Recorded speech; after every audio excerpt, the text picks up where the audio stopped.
Bueno, pues muy buenos días a todos. Bienvenidos a esta nueva sesión del Foro Crecer Innovando CREAMA, que os recuerdo es una iniciativa financiada por la Generalitat Valenciana a través del IBACE dentro de su política de apoyo al emprendimiento innovador. Además está organizada por CEI Elche, por CREAMA y también por el Observatorio de la Cátedra de Transparencia de la UPV. Hoy vamos a desarrollar la última sesión que, como bien sabéis, iniciamos el 10 de mayo, un ciclo de conferencias, la cual finalizaba hoy. Y como bien sabéis también, este foro estaba orientado y estaba enfocado a tratar y a trabajar las estrategias de datos inteligentes. Hoy vamos a realizar, como ya digo, la última sesión sobre analítica de datos y diseño de modelos de datos personalizados, pero por lo que me han comentado nos va a sorprender bastante esta presentación, la cual pues estará a cargo de Pedro José Fernández, fundador en Energisys Ingeniería, y estará moderada por Fernanda Peset, que es catedrática de la UPV, además de colaboradora habitual del observatorio. Yo sin más dilación le voy a dar paso a Fernanda, que será la persona que, como ya he dicho, presente y modere la sesión. Y bueno, daros los buenos días a ambos y gracias por estar aquí. Muchas gracias. Muchas gracias y muchas gracias por invitarme a introducir esta sesión y moderarla, porque quiero presentar a la persona que va a ser ponente hoy, que, bueno, pienso que tiene dos vertientes muy claras y que en ambas pues tiene resultados brillantes. Pedro Fernández de Córdoba tiene orígenes de estudios en física teórica, pero además de doctorarse en eso, también hizo otro doctorado en matemáticas. Su carrera internacional como investigador pues pasa por Alemania, por Rusia en el Instituto de Investigación Nuclear, por Italia, etcétera. Ahora mismo pertenece al Instituto de Matemática Pura y Aplicada de la Universidad Politécnica y lidera el grupo de modelización interdisciplinar Intertec. Pero lo más curioso es que con toda esa, bueno, lo más curioso para mí, lo que me sorprende de un investigador de este nivel es que haya reorientado su trabajo o incluso compaginado, o sea, más bien compaginado su trabajo hacia cuestiones de lo que aquí en la universidad se llama transferencia, ¿no? Que es compartir, o sea, intentar que el conocimiento que así aquí se genera, que muchas veces pues parece poco aplicado, intentar transmitirlo al tejido productivo y fomentando para ello la innovación, de manera que estuvo como fundador de la empresa Energesis, que Arantxa ha mencionado. Otros aspectos de su currículum que destacan ya en esta vertiente, tanto de investigador como de transferidor de conocimientos, es que pertenece a diferentes academias, la Academia Colombiana de Ciencias Exactas, Físicas y Naturales, la Academia de Ciencias, Artes y Letras de Benín, la Academia de Ciencias de Cuba, y tiene 2 doctorados honoris causa en Cuba y México. Y en fin, no sigo porque él mismo va a demostrar cómo es su perfil, y simplemente darle las gracias por haber aceptado participar en este foro. Muchas gracias, Pedro. Pues muchas gracias, Fernanda, por esta introducción, te lo agradezco. Y bueno, pues sin más voy a empezar con la, digamos, la charla que teníamos prevista, ¿no? Pues dicho esto, lo primero que quería agradecer también era también a los organizadores, ¿no? Por haberme dado la oportunidad de contaros bueno, la experiencia personal que tengo en el mundo de los datos, ¿no? Y bueno, ya Fernanda, como he comentado, también por su presentación, ¿no? Bien, fijaros que bueno, el título de la tesis era Analítica de datos y diseño de modelos de datos personalizados, ¿no? Entonces, como ha avanzado Arantxa en su presentación, voy a hablar, digamos, de la importancia de los datos, ¿no? Pero voy a hacerlo a través de, digamos, la experiencia que hemos tenido en la empresa Energesis, que surgió en el ámbito de la Politécnica de Valencia ya hace 20 años prácticamente, y veréis cómo a lo largo de estos 20 años hemos ido adaptándonos, diversificando, adaptando, incluso internacionalizando, digamos, nuestra actividad, y el resultado, digamos, final de toda esta evolución es que estamos inmersos en el mundo de los datos, ¿no? Creo que es que no ha habido, desde nuestra posición, ha sido un fluir natural, ¿no? El ir adaptándonos a, digamos, desde los orígenes, que nada tiene que ver, en principio, con los datos, a hablar diariamente de datos inteligentes, iluminación inteligente, etcétera. Entonces, ¿veis? Al principio quizá digáis, bueno, esto nada tiene que ver, ¿no? con lo que nos trae aquí, que es el tema de los datos. Pero creo que está muy bien para intentar transmitir cómo nos hemos tenido que adaptar a la realidad que nos digamos, rodea, ¿no? Que es la importancia cada vez mayor de los datos, ¿no? Entonces, bueno, la charla va a intentar que no sea excesivamente técnica, voy a hacer, digamos, de una forma divulgativa, pues ese recorrido de unos 20 años al que hacía alusión, ¿no? Bien, dicho esto, fijaros, yo tengo aquí, bueno, tengo una presentación para el que es gente que quizás no conozca, ¿no? De dónde venimos. Bueno, aquí veis una fotografía típica de Valencia. Abajo está el Instituto Universitario de Matemática Pura y Aplicada, que es donde desarrollamos nuestra investigación, ¿no? Dentro de este instituto, bueno, como ha mencionado Fernando en su presentación, pues trabajamos en un grupo de investigación que es un grupo interdisciplinar, ¿no? Esto siempre es interesante, ¿no? Porque también la interdisciplinaridad, bueno, nosotros obviamente con un grupo de estas características es algo por lo que apostamos, pero no siempre es sencilla, ¿no? Y tiene, digamos, a la hora de implementarla, pues tiene sus singularidades, ¿no? Pero dentro de ese grupo de investigación, yo creo que si algo llama la atención digamos, es que ya hace 20 años, pues se nos ocurrió la idea de generar una empresa que surgió de nuestras investigaciones y que es lo, digamos, cuyo recorrido o su trayectoria es la que voy a dar pinceladas a lo largo de esta presentación. Y acabaré hablando del mundo de los datos. Esencialmente voy a hablar primero de la iluminación inteligente, pero después no solo de la iluminación inteligente, sino de la misma estrategia que hemos seguido para abordar la iluminación inteligente, pero aplicada a otros campos, como puede ser, pues, la calidad del agua o como puede ser la agricultura, ¿no? Inteligente a través de los datos y de su posterior análisis, ¿no? Bien, como os decía, el grupo de investigación, fijaros, el grupo de investigación, esto está también bastante singular, ¿no? Porque, como veis en el esquema, pues es una transparencia antigua, porque es la que teníamos cuando el diseño incluso de la página web, cuando teníamos entonces.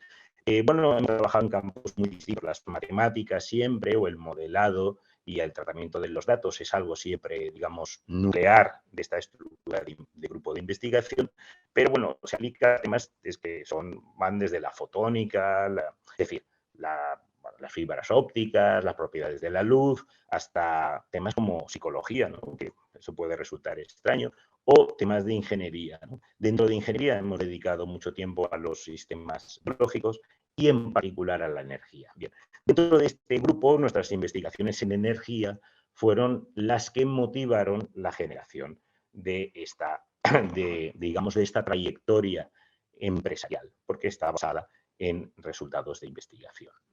Bien, entonces, para que veáis cómo empieza la empresa y por qué necesitamos incorporar los datos, os voy a hablar de la primera, digamos, el primer producto, por decirlo así, que generamos en el ámbito de la empresa, y es la climatización geotérmica. Aquí va a ser la primera vez que hay que retrotraerse a 20 años atrás. Empezamos a tratar, digamos, con una cantidad importante de datos, pero hay que ponerse en un escenario de hace 20 años, ¿no? Entonces, ¿qué es lo que es la climatización geotérmica? Perdonad que lo voy a explicar de forma muy sucinta para tener una idea de los retos y de por qué tuvimos que empezar a entrar en el tema de los datos, ¿no? La climatización geotérmica de un edificio es algo que yo, para cuando lo suelo explicar, hago alusión primero a cómo funciona un sistema de climatización estándar y después hago la comparativa con las ventajas que puede traer el sistema geotérmico. Bueno, ¿cómo funciona un sistema de climatización habitual? Bueno, todo el mundo sabe que cuando nosotros si estamos en Valencia, por ejemplo, y queremos estar a 24 grados en casa y en la calle hace 35, nosotros activamos el sistema de aire acondicionado. Cuando activamos el sistema de aire acondicionado, lo que hacemos es que todo el mundo tiene la experiencia de que, digamos, el aparato de aire acondicionado a la calle tira un chorro de aire caliente, ¿verdad? Está evacuando el calor de la casa y lo está poniendo el calor, voy a hablar así, poniendo el calor en el aire que circunda nuestra casa, ¿no? Claro, el aire en la calle, en Valencia, por ejemplo, en verano puede estar a 35 grados, ¿verdad? Entonces, como ponemos un calor en un lugar que está a 35 grados, es decir, con una resistencia térmica importante, hay que gastar energía. Esto es como cuando ponemos un sistema de agua, ¿no?, hidráulico, y queremos subir el agua de un nivel a un nivel superior. Hay que gastar energía. Cuanto más alto, más energía gastamos, ¿no? Pues cuanto más calor hay en el exterior, más energía gasta nuestro sistema. Y si en vez de estar a 35 grados estamos a 40, ese día gastaríamos más energía. Entonces la pregunta es, ¿y no podemos encontrar algún sitio, algún lugar donde evacuar ese calor y que no sea el aire circundante? Y la respuesta es sí, en la Tierra. Porque la Tierra, que está bajo el edificio, siempre está a una temperatura que en Valencia ronda los 20 grados, siempre, a lo largo de todo el año. De hecho, tenemos la experiencia de entrar en verano en una cueva y estar más fresco que en la calle, o entrar en invierno en una cueva y saber que estamos más abrigados, estamos más calientes que en la calle. Es decir, digamos, el suelo siempre tiene unas características térmicas más moderadas, ¿no? Aquí lo veis en esta transparencia, donde se ve que cuando quiero, como decía, quiero estar 24 grados y en la calle hace 35, debo gastar mucha energía. Mientras que si lo que quiero es evacuar el calor al suelo, que está a 20 grados, el gasto energético es muy menor. Bien. Esta idea nos lleva a un primer reto, ¿no? Un reto para diseñar un sistema geotérmico es saber cuánta tubería, que se ve en este dibujo, debo poner para evacuar todo ese calor. Es decir, la máquina de la bomba de calor, es decir, el aparato de aire acondicionado, debo modificarlo para que en vez de evacuar un chorro de aire caliente, ahora elimine el calor a través de agua caliente. Ese agua se recoge por unas tuberías que van bajo tierra y circula el agua con todo el calor de la casa. En el transcurrir de ese, digamos, en ese viaje del agua bajo tierra, se va desprendiendo del calor y lo va eliminando en el suelo, que está a 20 grados. Por tanto, nuestra pregunta es ¿cuántas tuberías debo poner para hacer un buen sistema? Bien, eso es un problema técnico que luego podemos ver. Hay que tener un buen diseño de todas las necesidades energéticas de la casa, es decir, toda la demanda energética que va a haber tanto de frío como de calor a lo largo del año, y esto es más difícil de hacer que en el sistema tradicional. El sistema tradicional, cuando tiramos aire a la calle, pues el aire, digamos, es un foco infinito, el aire que circunda la casa, y digamos, para hacerlo de una forma naif, al lanzar calor, al segundo siguiente puedo volver a lanzar la misma cantidad porque se ha disipado rápidamente por el aire se ha llevado ese calor, ¿no? Mientras que en el suelo, pues no, el suelo tiene una resistencia, una capacidad limitada de eliminar el calor, una resistencia térmica, y cada vez que elimino calor debo tener en cuenta que no puedo volver a lanzar al mismo instante o al instante inmediatamente siguiente calor porque se ve afectado por el propio calor que he eliminado previamente. Es la diferencia, por tanto, de diseñar como en algo instantáneo, que tú te preocupas de la cantidad de calor que eminas, que es como una fotografía, frente a algo dinámico, que es cómo se va disipando el calor dentro de la Tierra, que es algo que tienes que hacer como un vídeo. Es la diferencia entre algo instantáneo y una película. Por tanto, desde el punto de vista del diseño es más complicado. Pero bueno, todas estas ideas nosotros las intentamos recoger en unas investigaciones y queríamos demostrar que el sistema geotérmico tenía ventajas precisamente siguiendo estas, donde digo que no es lo mismo trabajar con un foco de 35 que con un foco de 20. Intentamos demostrar que esto es así.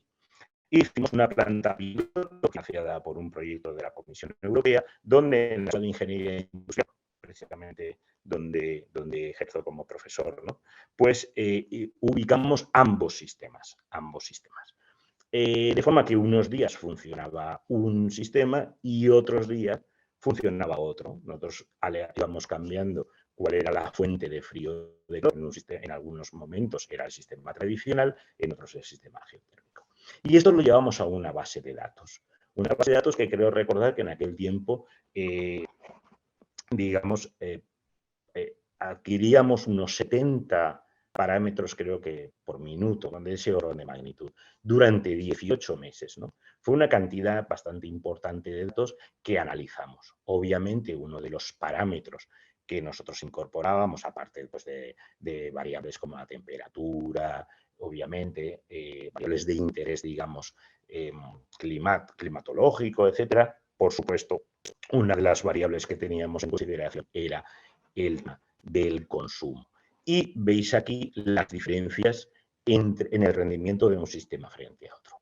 Bien, como veis, por ejemplo, en el sistema geotérmico, en el caso que nos ocupa, que son, pues prácticamente estamos hablando de enero, febrero, marzo, noviembre, diciembre, es decir, cuando estábamos en modo calefacción, pues el resultado del reporte que se presentó a la comisión era realmente importante, ¿no? Un 75%, digamos, de ese orden en el ahorro energético. Cuando estábamos funcionando en verano, es decir, en modo refrigeración, los ahorros pues estaban en el orden del 60%, ¿no? Bueno, fueron resultados que fueron muy impactantes y fue el producto de un proyecto o el resultado fundamental de un proyecto europeo de aproximadamente pues 3 años, ¿no? Entonces, claro, cuando nosotros nos dimos cuenta de ello, pues yo creo que como profesores también debemos preocuparnos de la divulgación, no solo en los medios tradicionales de investigación, me refiero no solo en artículos científicos, etcétera, sino en la divulgación social. Entonces nosotros empezamos a generar noticias de prensa donde contábamos pues lo que hacíamos, ¿no? Como investigación. Entonces, una de las noticias que generamos fue sobre los resultados de este proyecto que os acabo de avanzar. Y eso supuso que pues gente, digamos, quisiera tener ese sistema en sus edificios, en sus casas, ¿no? Y entonces, bueno, pues a raíz de esa solicitud, ¿no?, que se nos hizo para intentar implementar, pues empezamos a trabajar en la fundación, en la constitución de la empresa, ¿no? Bien, entonces Un segundo, fijaros... Pedro, Sí, que te interrumpa. A veces se oye un poco entrecortado. ¿Puedes hablar más alto como mínimo o vale, ver sí, si sí, conecta un poco claro. mejor? Muchas Pero gracias. estoy hablando fuerte, debe ser algo de, bueno, perdona, debe ser algo de la conectividad, pero voy a intentar hablar más fuerte, ¿eh? Muchas gracias, Fernanda. Gracias. Bueno, pues lo que quería comentar es que, o lo que quería decir a partir de este momento es que entonces creamos una iniciativa empresarial que ha hecho proyectos en diferentes países, como veis aquí, Holanda, Inglaterra ha participado, etcétera, pero que ya ha tenido desde sus primeros instantes que preocuparse de la adquisición y el análisis de los datos. Fijaros, bueno, una de las características que me gustaría, digamos, destacar, ¿no?, de este proyecto es que, claro, debido a que entre, digamos, la fundación y esta universidad, pues las relaciones universidad-empresa siempre las ha considerado muchísimo y se han participado en muchísimos proyectos en los cuales también ha participado la propia universidad. E incluso como empresa, fijaros que, bueno, pues es algo singular, ¿no? Hemos tenido pues estancias de doctorados, de maestrantes, de gente que desarrolla su proyecto fin de grado, etcétera, incluso estancias postdoctorales dentro de la empresa, ¿no? Y hemos dedicado mucho tiempo a la generación de proyectos de investigación ya en el ámbito empresarial, ¿no? Aquí tenéis algunos de los proyectos, ¿no? Simplemente un listado de proyectos en los cuales hemos desarrollado investigación ya en el marco de la empresa. Y ahora voy a empezar a matizar la necesidad dentro de estos proyectos de investigación de digamos, analizar, adquirir y analizar datos. En ese sentido, uno de los proyectos de investigación que me gustaría presentar es, por ejemplo, este primer proyecto, que de hecho llevó en su momento a la solicitud de una patente, y que era utilizar los propios pilares, ¿no?, sobre los que se sustenta un edificio para introducir esas tuberías por las que va el agua caliente y elimina el calor, ¿no? Si en las propias, como veis en estas fotografías, si en estas propias estructuras introducimos las tuberías, al construir el edificio ya tenemos, digamos, de entrada, ya tenemos una preinstalación de ese sistema a través de que están las propias tuberías en la estructura del edificio, en este caso en los pilares, ¿no? O como en este caso, que es un proyecto que se hizo en la playa de San Sebastián, en la playa de La Concha, veis aquí en una fotografía donde se ve un garaje que está frente al mar. Entonces, el muro que separa, digamos, el garaje del mar está lleno de tuberías por las que se produce el intercambio, es decir, se extrae el calor del edificio y se lleva al agua, no en este caso al suelo, sino al agua a través de unas tuberías, ¿correcto? Eso fue otro proyecto de investigación. Proyectos de investigación que hemos seguido desarrollando, por ejemplo, que os voy a presentar, que es un proyecto donde lo que hicimos fue analizar las propiedades termoaislantes de una pintura. Una pintura que al pintar una casa impedía que entrara tanto calor y, por tanto, disminuía las necesidades de aire acondicionado, ¿no?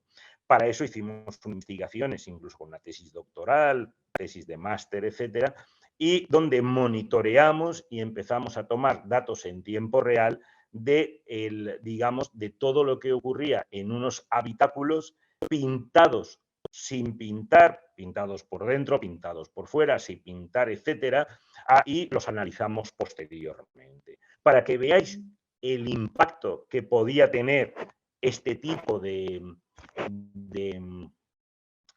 pintura o de recubrimiento termoaislante, como queramos llamarle, os voy a poner un pequeño vídeo que yo creo que llama, digamos, o es más demostrativo que lo que yo os pueda adelantar. Que aquí hay una que pone, ¿lo veis?, su mano en una cubeta de pintura y que, bueno, se seca con el secador simplemente para que no gotee, y fijaos que detrás hay una persona con un soplete, ¿verdad?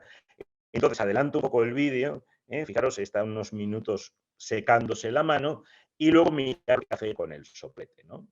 Ese rato que queda de vídeo está simplemente pasando el fuego sobre su mano y no se quema por el efecto termoaislante de este tipo de pinturas, ¿no? Bueno, como os he dicho, las tesis doctorales, etcétera, las investigaciones que se hicieron fue esencialmente, aparte de un modelado matemático, una adquisición de muchísimos datos que eran analizados para corroborar estas tesis. ¿Lo veis? Está pues, el resto de minutos que queda con este tipo de hasta que, digamos, pues, perdonar. Muy bien, perdonad un momento. Bien, bueno, no os voy a enseñar más vídeos, si queréis luego en algún momento podría enseñar alguno con el monitoreo de las temperaturas, que yo creo que es bastante también llamativo, ¿no? Bien, y entonces, bueno, me voy a saltar una serie de proyectos que todos tienen alguna característica singular porque quiero entrar en este proyecto. Bien, uno de los temas que ya más llamaba la atención, creo yo, es el hecho de entrar en el contacto con lo que se llama el mundo de las empresas ESCO. Empresas, o sea, o ES, empresas de servicio energético en español, o ESCO, Energy Service Company, que son empresas que sirven, que hacen servicios energéticos. Por ejemplo, usted tiene un hotel y yo me acerco y le digo, ¿le parece que le analice los datos del hotel y le diga qué tengo que hacer para que usted ahorre? Me vas a decir, sí, me parece interesante. Entonces te digo, mira, para ahorrar tantísimo gasto energético, lo que tengo que hacer, lo que tienes que hacer en el hotel es hacer esto, esto, esto y esto. Y eso te va a llevar a unos ahorros importantes. Y usted me dice, sí, me parece muy bien, pero yo en estos momentos no dispongo de capital para hacer toda la remodelación del hotel y poder ahorrar tanto. Entonces, una empresa de servicios energéticos lo que hace es hacer esas intervenciones en el hotel gratis para el cliente, pero en el momento termina las obras, el hotel ya está ahorrando mucho. ¿Qué quiere decir? Que a partir de ese momento, ese ahorro que se ha producido debe revertir en la empresa, tanto en el cliente, porque tiene que, obviamente, dar servicio al cliente, pero en la empresa de servicios energéticos que ha realizado esas intervenciones, pues también tiene que poner en valor todo ese ahorro, ¿no? Y de ahí se recuperan las inversiones. Es decir, se pone en valor el ahorro. Claro, aquí hay un tema fundamental. ¿Cómo monitorear? ¿Cómo hacer un seguimiento de esos ahorros? Porque es mucho más fácil medir algo que existe que medir algo que deja de existir, ¿no? Y además, por tanto, el ahorro es algo que no se produce. Entonces, debemos tener claramente una estrategia para tener claro lo que ocurre allí, ¿no? Obviamente, además, debemos monitorear en tiempo real todo lo que ocurre, porque imaginemos que tenemos un hotel y tenemos todas las ventanas abiertas y el aire acondicionado puesto. Al final, por muy optimizado que sea el sistema, esto llevaría a la ruina, digamos, ¿no? Por tanto, hay que tener un constante monitoreo. Y eso nos hizo entrar en el tema del monitoreo de los edificios y desarrollamos muchísima tecnología, más sencilla, porque estamos hablando de hace ya pues 15 años, etcétera, en 10, 15 años, para tener controlado lo que ocurría en estas instalaciones, ¿no? Y por último, también nos dimos cuenta, trabajando en este tipo de, digamos, de servicios, en este caso, a algunas instituciones públicas, a algunos ayuntamientos, hablando con los responsables del tema energético, nos decía, sí, está muy bien, porque ustedes me están resolviendo un problema energético en los edificios. Pero en mi ciudad, en mi municipio, el gasto del ayuntamiento vinculado a los edificios suele ser el 40% del gasto energético total. El resto del 60% restante suele estar en la iluminación pública. Y eso es el tema central, es el pollo del arroz con pollo, la parte nuclear, la parte fundamental del gasto energético en aquellos momentos, ¿no? Y entonces empezamos a entrar en el mundo de la iluminación. Como veis aquí, por ejemplo, en el lado digamos, de la izquierda, veis que las luminarias en un municipio típico de la comunidad venía a ser del 63% aquí. Entonces, era algo que producía un enorme gasto. Entonces empezamos a entrar, voy a perdonar que salga algunas de las transparencias porque tampoco son fundamentales para lo que estamos haciendo, pero empezamos a entrar en el mundo entonces incipiente de la iluminación LED. Como veis, esta fotografía, esta transparencia es bastante ilustrativa porque se ve cómo en estos últimos, desde el 2004, etcétera, hasta entonces, el 2012, cómo iba aumentando la eficiencia de los LED, es decir, de los LED de alta potencia que nos permitían iluminar las calles, ¿no? Y veis que ya en el 2010, 2011, los lúmenes producidos por la tecnología LED por vatio eléctrico invertido ya era superior al resto de tecnologías, ¿no? Bien, entonces, el mismo año 2013, se genera el libro blanco en la Comisión Europea sobre iluminación LED, ¿no? Este Light in the Cities, ¿no? Iluminando las ciudades, este report está dedicado exclusivamente a la iluminación LED, ¿no? Y bueno, lo que pretendía era paliar el derroche energético vinculado a la iluminación. Como veis aquí en esta fotografía, todo lo que se recoge en la fotografía es luz que sale hacia el cielo. Eso no ilumina la ciudad, eso se pierde. Toda esa contaminación lumínica, todo ese derroche energético es más fácil de controlar con la tecnología LED, ¿no? Porque la tecnología LED es direccional, enfoca la luz hacia el suelo y no tenía esa, digamos, esa distribución de tecnologías anteriores, ¿no? Bien, esto veis ahí, por ejemplo, que Europa está extremadamente iluminada, pero esto es un problema no solo de Europa. México, por ejemplo, la Ciudad de México también tiene un enorme impacto por la iluminación. Bien. Fijaros que en el devenir de esta historia que os estoy transmitiendo, veis aquí que el Congreso de la Organización Mundial de Óptica, que tuvo lugar en 2017, el profesor Humberto Michinel, que es un colaborador nuestro en todos estos temas y digamos, vinculado a todos nuestros proyectos a los que os estaba contando, toma posesión de la Secretaría General de esta Comisión Internacional. En ese congreso está el Premio Nobel de Física, Hiroshi Amano, justamente Premio Nobel 3 años antes, por la invención de los LED azul, que fue un elemento fundamental para poder hacer luz LED de alta potencia, es decir, la luz que ilumina nuestras ciudades. Y en aquel congreso se dice que el 10% de la energía total, no de la energía de la iluminación, sino de toda la energía total de Japón, se ahorraría si Japón migrase a una tecnología LED, ¿no? Entonces, nosotros en este campo, sin ir muy lento, voy a ir un poquito más deprisa porque sin entrar en mucho detalle, nosotros también hacemos nuestras investigaciones para generar nuestros propios dispositivos LED, ¿no? Y bueno, hacemos unas investigaciones en las cuales hacemos nuestra propuesta, hacemos nuestra simulación numérica, hacemos un prototipo, vamos al laboratorio, vemos que se cumplen las expectativas de nuestros diseños, se patenta y una vez patentado se publica, ¿no? Ese bucle de innovación lo hemos hecho en una relación universidad-empresa, esencialmente, ¿no? Y esto a que nos llevó a darnos cuenta que después de tener esas innovaciones podíamos este tipo de proyectos llevarlos a la realidad.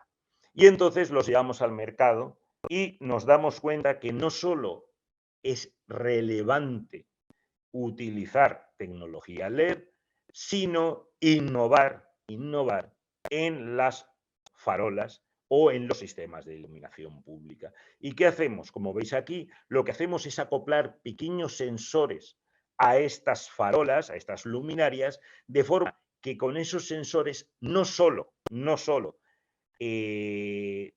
una farola sirve para iluminar, sino que es un punto de sensado, de adquisición de variables de interés. Por ejemplo, el ruido. Por ejemplo, la contaminación en partículas suspendidas en el aire, etcétera, etcétera. Y por tanto, transformamos el sistema de iluminación pública, lo transformamos en un laboratorio distribuido a lo largo de la ciudad. Esto es lo que en este contexto llamamos iluminación inteligente. De hecho, generamos, junto con nuestra compañía, y la Universidad de Vigo, generamos una empresa de base tecnológica que también se dedica a implementar este tipo de soluciones de iluminación inteligente expresado, ¿no? Como veis aquí, en nuestras bases de datos, nosotros aquí en el mapa veis un montón, bueno, una serie de puntitos que hemos dado en el ejemplo, donde estas farolas que estaban vistas para la luz, ahora además adquieren datos. En este ejemplo, abajo tenéis temperatura, humedad, la presión, el nivel de ruido, ¿no? Esto habíamos convertido las farolas de determinada zona de la ciudad en un laboratorio distribuido de medida del ruido. Pero no solo medimos el ruido en tiempo real y lo almacenamos y por tanto desde la nube, desde una página web podemos ver lo que ocurre, sino que hay dos elementos fundamentales. Podemos generar reportes de lo que ha ocurrido en el pasado, es decir, estas farolas se comportan como un notario de lo que ha ocurrido en la ciudad desde el punto de vista de ruido y tenemos informes automatizados de lo que ha ocurrido en el pasado. Pero además, como nosotros provenimos del mundo de los datos, del mundo de la matemática, del mundo del modelado, lo que hacemos son modelos predictivos, muchas veces con machine learning, con técnicas de big data, con técnicas de inteligencia artificial que nos predicen qué es lo que va a ocurrir en la ciudad. En este caso, en el ruido, a través de los patrones que ha identificado que ocurren en la ciudad. Y eso nos da unas alertas tempranas, además, de que nos avisan de qué va a ocurrir en determinada variable, puede ser la contaminación, si seguimos con digamos, con el desempeño, con la funcionalidad que hasta ese momento se ha llevado. Si no se aplica ninguna medida correctiva o correctora, pues en algún momento tendremos que alguna de las variables digamos, pues tiene valores no deseados, ¿no? Entonces, esto nos permite realizar una gobernanza inteligente, en este caso, frente al ruido, frente a la contaminación. Gobernanza inteligente porque los gestores de la cosa pública pueden tomar decisiones informadas en función de los datos reales y en función de algoritmos de inteligencia artificial que predicen lo que va a ocurrir, ¿no? Esto que veis aquí se ha llevado ya en un proyecto europeo, se hizo en el campus de Orense de la Universidad de Vigo y se transformó todo el sistema de iluminación en un laboratorio de adquisición de datos, ¿no? Fíjate, y eso nos hizo cambiar completamente la visión y la misión empresarial. Nosotros, desde la entrada, digamos, natural o en el fluir de este proyecto empresarial, para nosotros era fundamental dar el paso a entrar en el mundo, digamos, del análisis de datos de una forma, digamos, como un servicio fundamental y además un servicio universal que nos ha permitido internacionalizar, porque es bastante, digamos, con la tecnología de sensado, la tecnología de análisis matemático, la tecnología de manejo en la nube de datos, pues es muy fácil, digamos, internacionalizarla, mucho más fácil que llevar, por ejemplo, para una empresa como en la que nosotros estamos, pues llevar la maquinaria que veis para hacer obras en otros países. Esto para nosotros ha sido natural y además muy prometedor desde el punto de vista empresarial. Para ir terminando y acomodarme un poco al tiempo, voy a deciros proyectos que hemos hecho ya en esta línea, ¿no? Y donde vemos un poco el futuro, ¿no? Uno de los proyectos que hicimos fue monitorear en tiempo real ya no la calidad del aire exterior, es decir, de nuestras ciudades, sino interior de las aulas de nuestra universidad. Estos dispositivos que veis aquí, pues miden temperatura, humedad, CO2. Esto en el tiempo del COVID fue muy importante, ¿no? Todo el mundo recuerda que los aerosoles, la necesidad de saber cuál era el CO2. Pero esto no es un medidor de CO2. El problema no es el hardware o el secreto no está en el hardware. El secreto está en el análisis de esos datos, en tener reportes de lo que ha ocurrido, sí, por supuesto, pero en predecir a través de los patrones de uso de esas aulas lo que va a ocurrir. Y eso nos lo predicen los algoritmos de inteligencia artificial con los que trabajamos, que nos permiten generar un sistema de alertas tempranas y nos dicen, cuidado, cuidado, que si vamos por ahí, mañana va a haber, o dentro de unas horas va a haber un problema en ese aula, hay que abrir las ventanas o hay que hacer la medida correctiva que haga falta, ¿no? Otro de los proyectos que empezamos a generar desde el punto de vista de esta nueva filosofía de trabajo dentro de la iniciativa empresarial era controlar la calidad del agua, no del aire. La misma filosofía. Nosotros diseñamos unas boyas, como las que veis ahí, unas boyas que se introducen en el agua, en este caso fue en Colombia, porque había una ciénaga o una zona, coexistía el agua dulce y agua salada, que cuando por cuestiones de sequía había menos, digamos, entrada de agua dulce al ecosistema, se salinizaba. Y eso llevaba a la muerte de muchísimos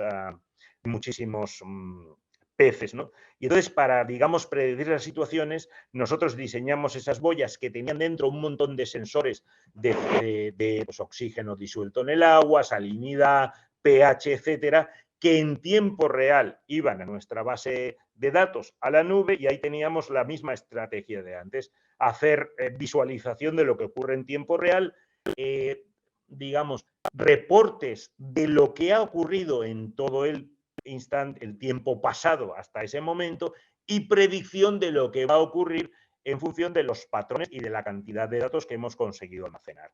Eso lo hicimos sobre boyas, pero trabajando allí el responsable de todas estas instalaciones nos dijo que esas boyas, bueno, en aquel caso era mejor que las dejáramos no fijas, es decir, porque, bueno, pues porque a veces se robaban o por otras cuestiones, ¿no?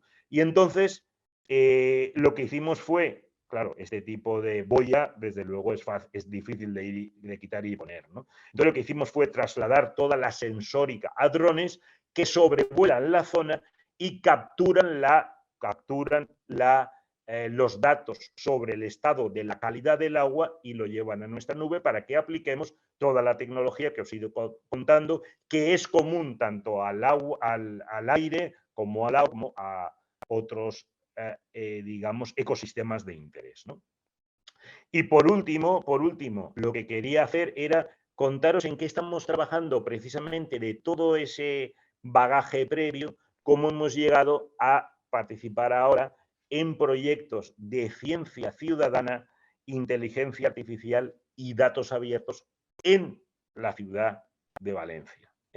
Estos son, a mí me gusta muchísimo este enfoque, muchísimo, me parece algo de enorme futuro, que es digamos, entender o aplicar estrategias de ciencia ciudadana para saber qué hay que medir, qué es lo que interesa, cuáles son las variables e involucrar en cierta medida a los actores de la ciudad en la toma de decisiones sobre aquello que les interesa conocer.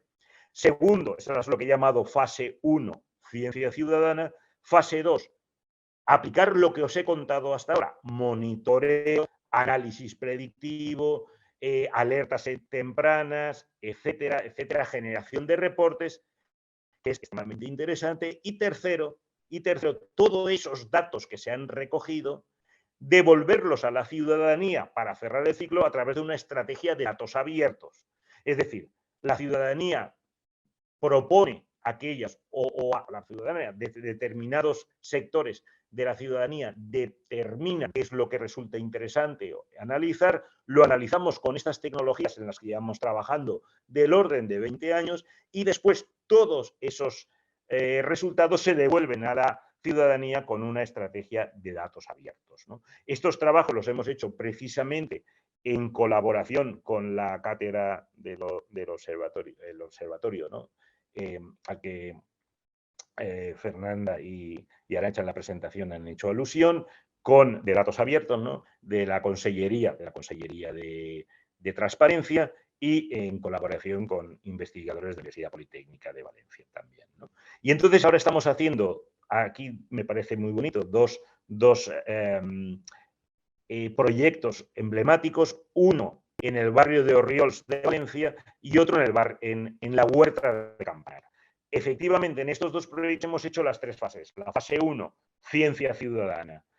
Preguntar a las asociaciones de vecinos de Orriols qué variables les resultan interesantes. ¿Qué es el ruido porque por la noche hay mucho ruido o es la que sea, ¿no? En la Huerta de Campanar, los problemas que los agricultores de la huerta nos han trasladado que quieren monitorear son los que vamos digamos, a establecer la tecnología para ello.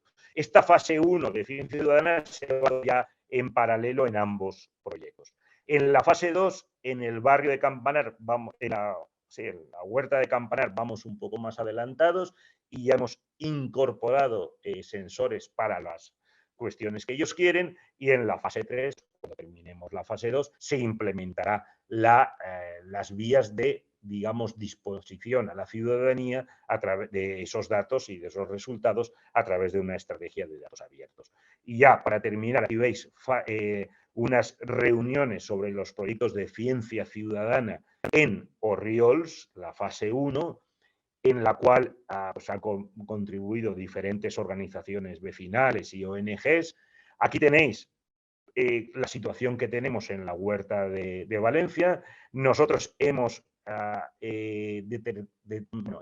escuchado cuáles son las reivindicaciones y las necesidades de la huerta por diferentes actores, ¿no? Por diferentes asociaciones de agricultores, en las cuales nos han pedido pues, qué variables les interesa para predecir la llegada de alguna plaga, que tiene que ver con la temperatura, la humedad, con la pluviosidad o el nivel del agua para el riego, etcétera, etcétera. Eso aplicamos nuestras monitoreo, nuestras tecnologías de sensado y de análisis con inteligencia artificial, y al final todo eso volverá a la ciudadanía en 3 de datos abiertos, ¿no? Y bueno, y eso era lo que os quería contar en los 45 minutos que me habían solicitado, ¿no? Entonces ahí tenéis los contactos por si alguien quiere, pues si alguien quiere hacer algún contacto, pues de lo que hemos estado trabajando. Pues muchas gracias, y eso es esencialmente lo que quería contar. Siento que haya habido ese problema con el sonido, espero que se haya resuelto, y hasta aquí quería comentaros. Muchas gracias por compartir toda tu experiencia y, como se ve, la experiencia de otros, porque realmente en la trayectoria que has mostrado aquí, que seguro que hay muchos más detalles que nos has pasado por encima, se ve cómo se necesitan grupos interdisciplinares y grandes, ¿no? Bueno, en la primera etapa que mencionabas acerca de la geotermia, claro, ahí es una cuestión de ingeniería, pero un físico teórico y matemático pues tiene su lugar, y vamos, a mí me ha encantado. Ahora doy paso a cualquier consulta que les pueda haber suscitado esta intervención de Pedro Fernández de Córdoba. No sé si se puede levantar la mano, yo creo que sí, ¿no? En Zoom, o bien pueden postearla en el chat y ya la leo yo. Hay un apartado, perdonad, hay un apartado de preguntas también, y respuestas. Hay un apartado de Sí, preguntas. no sé Ah, si lo sí, sí, llegas sí, a ver, ¿sí? lo veo. Mm, Bien, pues que desde ahí también ahora la pueden realizar. sí. Bueno, pues mientras se animan, voy a... Yo sí que me he quedado con dudas, porque aunque tenemos la suerte de trabajar ahora con Pedro Fernández de Córdoba y su equipo, la verdad es que hay cuestiones en que es fácil acoplar los perfiles técnicos con los perfiles menos técnicos que serían los nuestros de gestión de información y datos abiertos. Entonces, quería resaltar que, claro, lo que nosotros podemos aportar desde los datos abiertos, que es que no solo con la apertura de datos se devuelve a la sociedad, bueno, en el caso de la investigación financiada con fondos públicos, se devuelve a la sociedad lo que ha pagado por la investigación que se hace, sino que, o sea, esa sería la fase final, que es la que ha nombrado Pedro, pero quienes hayan trabajado con datos habrán experimentado que la capacidad de conseguir datos que están disponibles actualmente también nutre los datos que se están generando. O sea, una cosa son los datos generados con los sensores o de cualquier otra manera, y los datos disponibles también pueden servir, por ejemplo, para las variables de geoposicionar, para geoposicionar, ¿no? En el caso de los barrios es fundamental, o variables socioeconómicas, etcétera. Todo esto hace que los análisis puedan ser más, bueno, más ricos y más reales. Esto es lo que quería decir con respecto a los datos abiertos. Y por otra parte, también quería hacerte una pregunta. Tú sigues en la universidad y tal, pero quería saber tus sensaciones cuando hace 20 años considerasteis la fundación de Energesis. ¿Por qué digo esto? Porque para trabajar en la universidad o para investigar en esta estructura, la rigidez de la propia estructura y los proyectos, nosotros la notamos con mucha intensidad y quería que comentaras un poco cuáles son las bondades con las que cuenta tener una estructura mucho más flexible. Ahora ya sé que te quedaste en socio fundador y ya está, pero las empresas son mucho más dinámicas, se pueden adaptar al mercado muchísimo más fácilmente. Me refiero en cuestión burocrática, tú me entiendes, ¿verdad, Pedro? Si nos Sí, puedes sí. comentar un poco tus sensaciones personales. Bueno, esa pregunta, Fernanda, la agradezco en cierta forma porque es un caballo de batalla, ¿no? Yo, fíjate, cuando empecé con todo esto, ahora, digamos, es un panorama diferente, ¿no? Porque ahora las palabras transferencia, la palabra innovación, la palabra relación universidad-empresa es mucho más fluida, ¿no? En la percepción que tenemos desde la universidad. Pero es que hace 20 años yo diría que había casi un divorcio, ¿no?, entre ambos mundos, ¿no?, hace 20 años. Es como yo lo percibí, ¿no? Entonces, y es verdad que hay digamos, dos velocidades quizá, ¿no? No lo digo en sentido peyorativo ni mucho menos, sino que son dos formas de proceder. Normalmente en la universidad las cosas son más lentas, pero llevan otro periodo de maduración, ¿no? Normalmente la investigación es algo más lento. Y la empresa muchas veces tiene que ir con una mucha mayor celeridad, ¿no? Ahora, también es verdad que lo que yo he aprendido, y esto me parece fundamental, es que la relación entre la universidad y la empresa es un motor incuestionable por una razón, porque la mejor forma de atacar problemas reales es a través de la percepción que tiene la empresa. La empresa es un gran, digamos, es un gran observatorio de los problemas que hay que atacar, ¿no?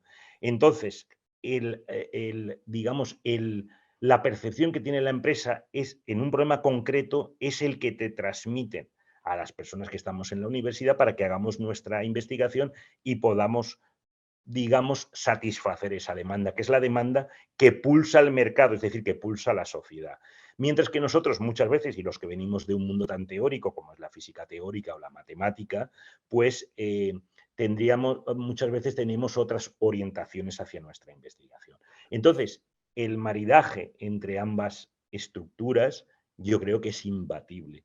Por eso, actualmente, una de las cosas que más me gusta cuando voy por ahí a dar conferencias, y esto en petit comité, más que hablar de física o de matemáticas, que también, pues me gusta hablar de los temas de innovación, de las relaciones universidad-empresa, porque creo que eso tiene enorme futuro aquí y en otros países. Por supuesto, hay muchos países que nos llevan una enorme delantera, pero hay otros países que no tienen tanta experiencia en la relación universidad-empresa, y a mí eso es un tema en el que más allá de los temas concretos que podemos hablar de cada una de estas tecnologías o de las necesidades de modelado de matemático de cada una de estas tecnologías, lo importante es el concepto de cómo aglutinar investigadores y empresarios, ¿no?, para desarrollar proyectos concretos. Y eso es una cosa que personalmente pues le dedico mucho tiempo, bueno, el tiempo que puedo, ¿no?,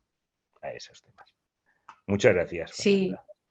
más aún voy a decir que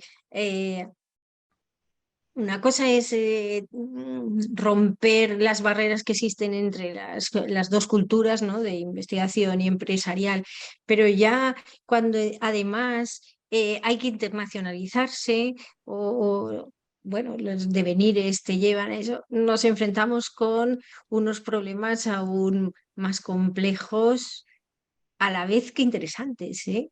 Son retos. Hay cosas que en España pues no se podría hacer, ¿no?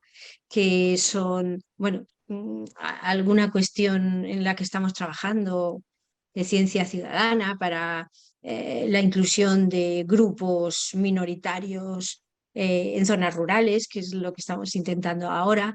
Eh, y esto, pues, en España, pues, no tiene tanto sentido como lo puede tener en Latinoamérica, ¿verdad? Y una cosa muy interesante que me parece que has mencionado y que yo quiero recalcar para la audiencia que supongo que tenemos, ¿no? Que habrá emprendedores entre los asistentes, es esto que has dicho, que es casi imposible salir de España con maquinaria para hacer proyectos de tipo de ingeniería. Sin embargo, las nuevas tecnologías de la información nos permiten trabajar pues, trabajar de forma intensiva con tecnología, que es mucho del emprendimiento que se produce ahora. Entonces, esto, bueno, quizá estoy diciendo una verdad de perogrullo, pero está claro que ahora se trabaja de forma global gracias a esta explosión de digitalización con sus peculiaridades, ¿eh? Porque eh, es fácil en un entorno del Global North trabajar de forma intensiva con datos, pero es más difícil, bueno, ahí en este caso tendríamos que trabajar en otros idiomas. En el caso de que vayamos a Latinoamérica, tendríamos otros problemas que no son el idioma, sino problemas de las peculiaridades de las infraestructuras, etcétera. Pero insisto, y les lanzo la pregunta a los asistentes, son o sea, ustedes están trabajando o emprendiendo con base tecnológica para sus empresas o para sus ideas, porque centrándome en lo que ha comentado Pedro de ese viraje hacia, bueno, hacia la inteligencia artificial, que es lo que está de moda, englobando en ello muchas cuestiones y no las filosóficas o éticas, sino cuestiones de algorítmica, de cantidad de datos, de buena información, de calidad confiable, etcétera, entre ellos los datos. Ustedes están en estas lides. Si alguien quiere contestar, ya sea por escrito o en persona. Yo lo espero, la verdad, independientemente que contesten o no.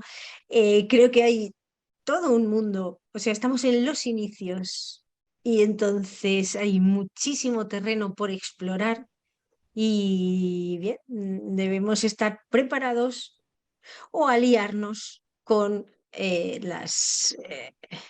los actores que ya tienen cierta experiencia en ello, que podría ser Energésis o cualquier otro que ya tenga, por ejemplo, para nosotros ha sido como un milagro, ¿no? Poder trabajar con matemáticos, porque ese lenguaje, o sea, la implementación de algorítmica, aunque cada vez es un poco más fácil, ¿no? Porque hay algoritmos ya definidos eh, y que se sabe que funcionan, pero poder crear un algoritmo, eso solo lo pueden hacer ciertos perfiles. En fin, con esto ya no tengo más que darle las gracias a todos y especialmente a Pedro Fernández de Córdoba y a los organizadores. Muchas gracias, Arantxa García y demás equipo.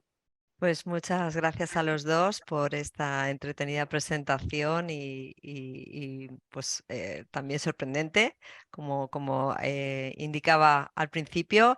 Espero que los asistentes la hayan aprovechado al máximo y de todas formas recordar que la grabación del webinar pues la tendréis disponible entre hoy y mañana en la web del CEI.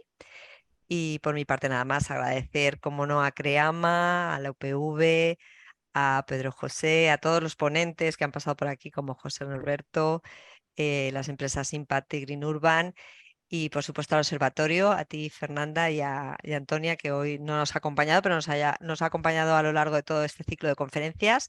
Pues nuestro más profundo agradecimiento y esperamos vernos en el foro del año que viene, el Foro Crecer Innovando Creama, quinta edición. Muchas Muchas gracias. gracias. Hasta luego. Adiós. Chao, chao.